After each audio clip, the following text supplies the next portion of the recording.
و چې تاسو بهر ملک ته ځئ نو حکومت به د هغې دپاره تاسو له روپۍ درکوي. نو ځینې کسان وایي چې د دې دپاره به موږ اپلائی څنګه کوو او دغه روپۍ چې دي دا به موږ څنګه رالو.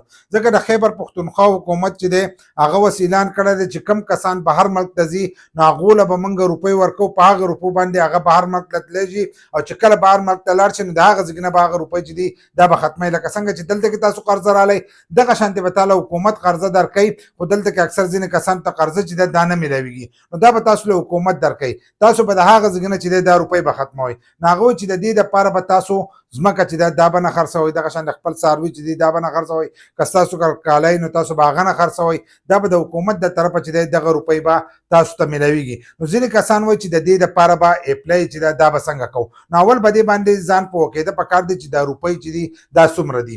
دا روپۍ چې دي دا 2 اربه روپۍ دي.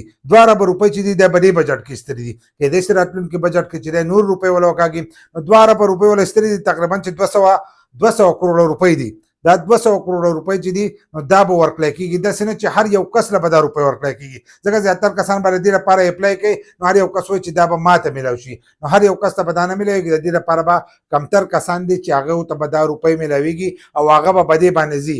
بل دا خبره ده به دې کې چې دا به داسې نه وي چې تاسو له ټولې روپۍ چې دي دا به درکوي، په دې کې به لږې روپۍ درکوي. ځکه که دغه شانتې هغه دا ټولې روپۍ ورکوي نو دا به زیاتو نه زیات چې دی یا به 3000 4000 کسانو ته چې دی دا به رسي. ځکه نن سبا که ته سعودي ته ځي نو 15 لکه روپۍ په 14 لکه روپۍ چې دي هغه په ویزه باندې خرچه راځي. 3-4 لکه روپۍ چې دی هغه په پاکستان کې خرچه راځي، ځکه چې په میډیکل او په دې چل ول باندې چې دی دلته کې دومره خرچه راځي.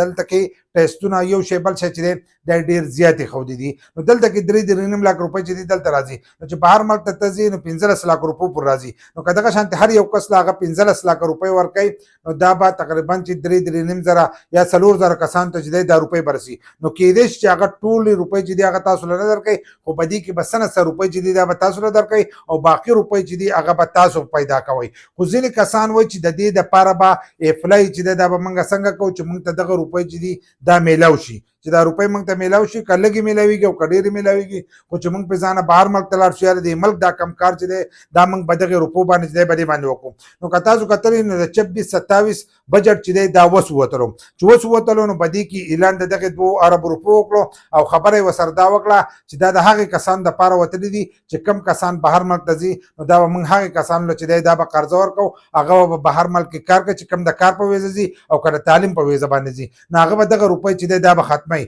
نو الان ساعت چې دی د دې لپاره روپۍ ایستلي دي، خو طریقه کار چې دی دا لا نه دی ښوولی چې په دې طریقه باندې چې دی تاسو د دې لپاره اپلائی کولی شئ.